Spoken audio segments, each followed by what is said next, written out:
Share बाजार के निवेशक के तौर पर क्या आपको भी एक मेंटर की जरूरत पड़ती है? क्या आप भी अपने बचत के पैसे को बढ़ाना चाहते हैं, पैसे से पैसा बनाना चाहते हैं? तो हम आपके लिए कुछ खास करने जा रहे हैं। 6 मई 2025 दिन है मंगलवार। आज के दिन हम एनडीटीवी प्रॉफिट हिंदी पर मार्केट को लेकर एक नया शो शुरू कर रहे हैं। हो सकता है आपको सीधे सीधे कुछ शेयर बता दिए जाए, या हो सकता है कि शेयर के नाम ना बताकर आपको इतना आइडिया जरूर दे दिया जाए कि आप खुद ही शेयर चुन सकें। किसी शेयर में अगर आप फंसे हैं तो वो सवाल भी आप हमें कमेंट बॉक्स में पूछ सकते हैं। कुल मिलाकर बाजार पर आपकी स्ट्रेटजी बनाई जाएगी, शेयरों और सेक्टर्स पर बात की जाएगी। तो चलिए शुरू करते हैं पहले एपिसोड से। और पहले एपिसोड में मेरे खास मेहमान हैं जाने माने मार्केट एक्सपर्ट्स अमरीश बलीगा। सर, बहुत स्वागत है आपका एनडीटीवी प्रॉफिट हिंदी पर। और आज ये नया शो और नया सेगमेंट हम शुरू कर रहे हैं और पहला एपिसोड आपके साथ कर रहे हैं। लेकिन सबसे पहली चीज तो मैं आपको मार्केट पे ही लेके जाना चाहता हूं कि मार्केट जो है वो आज अगर देखें तो कुछ समझ नहीं आया कि हुआ क्या। कल एफआईआई के आंकड़े सही थे, ग्लोबल संकेत भी बहुत नेगेटिव नहीं दिख रहे थे, लेकिन जब मार्केट्स खुले तो नेगेटिव खुले, क्लोजिंग भी नेगेटिव हुई। आखिर हुआ क्या आज के मार्केट को? Thank you for having me specially in your first episode. देखिए, लास्ट थोड़े दिनों से तो मार्केट काफी बुलिश था। एफ आई इन्वेस्टमेंट हो रहा था, डी आई तो एनीवे कंटिन्यूसली इन्वेस्ट कर रहे थे।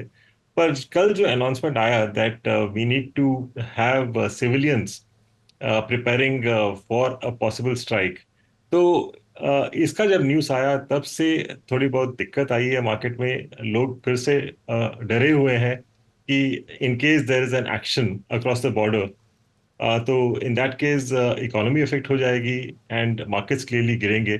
तो वो शायद डर आज प्ले कर रहा है। बिल्कुल।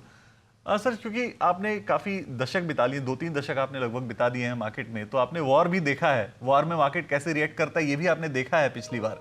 तो अगर मैं आपसे पूछूं कि इस वक्त कोई वॉर प्रूफ स्ट्रेटजी हो सकती है क्या अपने दर्शकों के लिए, या कैसे वो अपने वॉर के अगर जोन में हम जाते भी हैं, वॉर की सिचुएशन जो है वो अगर एस्केलेट होती भी है, तो कैसे वो अपनी स्ट्रेटजी बना सकते हैं? देखिए, वॉर प्रूफ तो कुछ है ही नहीं।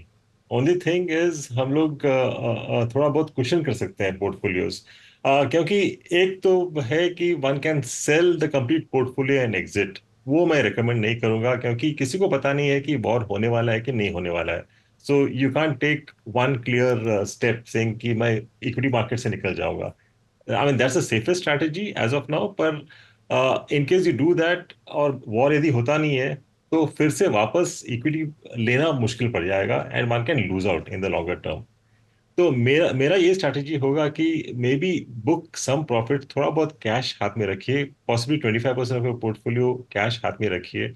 और यदि वॉर होता नहीं है तो एटलीस्ट 75% ऑफ द पोर्टफोलियो तो परफॉर्म करेगा, और आगे जाके भी आप ले सकते हो क्योंकि आपके पास कैश पड़ा हुआ है।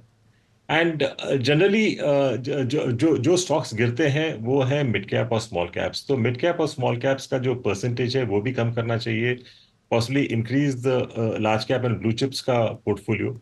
आई think that would be the right strategy given the market condition अभी का। बिल्कुल। और अगर पिछले कुछ दिनों में देखा जाए तो लार्ज कैप ही परफॉर्म भी कर रहे हैं सबसे ज्यादा। स्मॉल कैप और मिड कैप में काफी पेन अभी भी दिख ही रहा है। सर, आज के मार्केट पर लौटते हैं। यस बैंक आज काफी चर्चा में रहा। खबर ये थी कि जो सुमितोमो है जापान का, वो स्टेक खरीदने वाला है यस बैंक के अंदर। खबर आई, उसके बाद मार्केट ने रिएक्ट किया। सुबह जब बाजार खुले तो यस बैंक का शेयर 10% तक चढ़ गया, लेकिन शाम होते होते 1.5% की ही गिरावट, 1.5% की ही तेजी रह गई। बाकी सारी जो है वो गेंस चली गई। क्या व्यू आप रखते हैं सर इस पर? देखिए, यस बैंक शायद एक ही बैंक है जहां पे मॉरेटोरियम अनाउंस किया था, और उसके बाद भी it continued in the same name. काफी बैंक्स का मॉरेटोरियम अनाउंस हुआ है लास्ट शायद 2-3 डिकेड्स में, पर each of those banks have got merged with some larger bank और वो नाम डिसअपियर हो गया था। पर ये पहला बैंक है which continued with the same name. पर हम लोग ने देखा है कि लास्ट 4 सालों में परफॉर्मेंस काफी इम्प्रूव हुआ है, फिर भी ये स्टॉक परफॉर्म नहीं किया था। तो इसका शायद दो कारण है। एक है जो ओवरहैंग था ऑफ द बल्क होल्डिंग। काफी बैंक्स ने सपोर्ट किया था, इंक्लूडिंग एसबीआई जो लीड बैंकर था फॉर द 2020 का जो रिवाइवल प्रोसेस था। पर द इशू इज कि ये सब शेयर्स शायद मार्केट में आएंगे, ये शायद ओवरहैंग था। Over the last 3-4 years. और दूसरा जो इशू था was clearly because of the moratorium. जो ट्रस्ट पहले का था वो शायद मिसिंग था इन द लास्ट 3-4 years। और इसके कारण ये शेयर प्राइस में भी इसका इफेक्ट आया। But now with Sumitomo Mitsui taking over, ये काफी अच्छा पॉजिटिव रहेगा, क्योंकि either they will change the name to a global name, या ब्रांड एक्सटेंशन होगा Yes Bank by Sumitomo Mitsui. और इसके कारण because of the name and management change, शायद जो परसेप्शन है ये काफी इंप्रूव हो सकता है। पर इन द शॉर्ट टर्म मुझे लगता नहीं यहाँ से बहुत शार्पली मूव करेगा, क्योंकि as per my understanding the pricing would be more less close to market. तो जो ओपन ऑफर में may not be a high much higher price than the current market price. पर if you are talking of the next 2-3-4 years, शायद यहाँ से काफी अच्छा move हो सकता है यस बैंक का। So I think it's a good time to buy and hold. बिल्कुल। यस बैंक पर क्लियर स्ट्रेटजी है कि अगर मैनेजमेंट चेंज होता है, ये टेक ओवर होता है, मैनेजमेंट चेंज, ब्रांड चेंज होता है, तो फिर आगे जाके ये अच्छा परफॉर्म कर सकता है। फिलहाल के लिए जो राय है आपको दे दी गई है। सर, एक और सेक्टर है आज के मार्केट में जो थोड़ा अगर कहें तो सारे सेक्टर्स गिरे हुए दिख रहे थे, लेकिन एक पॉजिटिव में दिख रहा था, हल्का फुल्का ग्रीन में, वो निफ्टी ऑटो दिख रहा था। कल फाडा के नंबर्स आए, नंबर्स बहुत इंकरेजिंग नहीं थे, लेकिन उसके बावजूद आज कुछ शेयर, हीरो मोटर्स करीब 3% के आसपास चढ़ा है, बाकी शेयर्स भी काफ़ी ऑटो के चढ़ गए हैं। क्या इसके पीछे क्या वजह रही होगी और आपका क्या व्यू बन रहा है? कोई आप खरीदारी की सलाह देंगे क्या इस पर्टिकुलर सेक्टर में? इस स्पेस में मैं खरीदारी का ये सलाह दूंगा ऑटो एंसिलरीज पर, क्योंकि जो टैरिफ का इशू था that is slowly clearing up. और शायद it will be closer to zero tariffs, both importing into India as well as importing into US. ये शायद काफी पॉजिटिव रहेगा for the auto ancillary space, जहाँ पे हम लोग ने काफी अच्छा करेक्शन भी देखा है लास्ट थोड़े हफ्तों में। So that becomes a good buying point. बिल्कुल। आगे बढ़ते पीएसयू बैंकों की तरफ रुख करते हैं। पीएसयू बैंकों में पिछले कुछ दिनों में काफ़ी गिरावट आ गई है। एसबीआई के नतीजे कमज़ोर रहे थे, एक तो ये रीज़न समझ में आ रहा है, लेकिन क्या इसके अलावा भी कोई पेन पॉइंट आपको नज़र आता है सर? और क्या ये पेन अभी परसिस्ट करेगा या फिर अब ये ख़त्म होने वाला है? नहीं, जो पेन पॉइंट हम लोग देख रहे हैं अर्निंग्स पे, एसबीआई में थोड़ा बहुत डिसअपॉइंटमेंट था। बैंक ऑफ बड़ौदा का आज अर्निंग्स आए हैं, यहाँ भी काफ़ी डिसअपॉइंटमेंट है, specially with relation to provisions, क्योंकि प्रोविजंस करीब 43-44% इंक्रीज किए हैं। And this one did not go down well with the market. तो इसलिए हमने काफ़ी अच्छा करेक्शन देखा है, not just in Bank of Baroda but because of that other bank, I mean other PSU banks also. बिल्कुल। एक सेक्टर में पेन थोड़ा सा गहराता हुआ नजर आ रहा है, हालांकि वो अब तक वो सेक्टर हम सबका दर्द दूर करने के काम आता था, फार्मा सेक्टर। फार्मा सेक्टर को लेकर खबर यह है कि अब ट्रंप जो है वो यूएस में मैन्युफैक्चरिंग पर ज़्यादा फोकस कर रहे हैं और बाहर के देशों पर डिपेंडेंस कम करने की कोशिश कर रहे हैं, और उसकी वजह से आज फार्मा सेक्टर में काफ़ी गिरावट देखने को मिली भी है। जो फार्मा सेक्टर, जो जो भी कंपनियां यूएस फोकस्ड है, उन पर ज़्यादा गिरावट देखने को मिली है। ये कितना चिंता करने वाला है सर? अगर किसी के पास फार्मा शेयर्स हैं तो क्या उसे चिंता करनी चाहिए, या अभी थोड़ी ये दूर की कौड़ी है, अभी इतना भी परेशान होने की जरूरत नहीं है?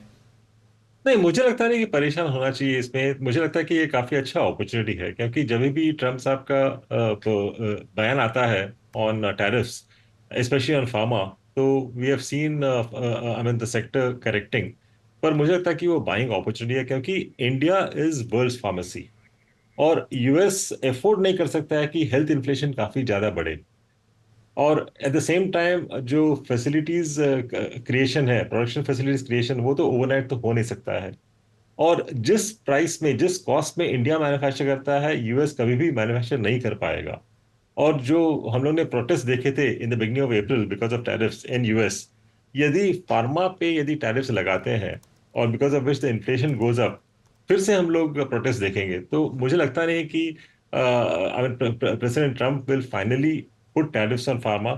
ये केवल अभी केवल वार्निंग्स दे रहे हैं, स्टेटमेंट्स ही कर रहे हैं। बिल्कुल। सर, अगर अब आखिरी क्वेश्चन की तरफ मैं बढ़ रहा हूं, अगर मैं ये पूछूं आपसे कि पिछले कुछ दिनों की गिरावट देखने के बाद और फिर वापस रिकवरी भी आई, रिकवरी के बाद भी अगर कहीं पे आपको अट्रैक्टिव कुछ दिख रहा है और खरीदना चाहिए इस वक्त, जो सेफ बेट भी हो, ऑफ कोर्स मार्केट में सब कुछ सेफ नहीं होता, कुछ भी सेफ नहीं होता, लेकिन अगर रिलेटिवली सेफर हम कहें तो रिलेटिवली सेफर बेट हो कहीं, तो वो आप कुछ सजेस्ट करना चाहेंगे दर्शकों को?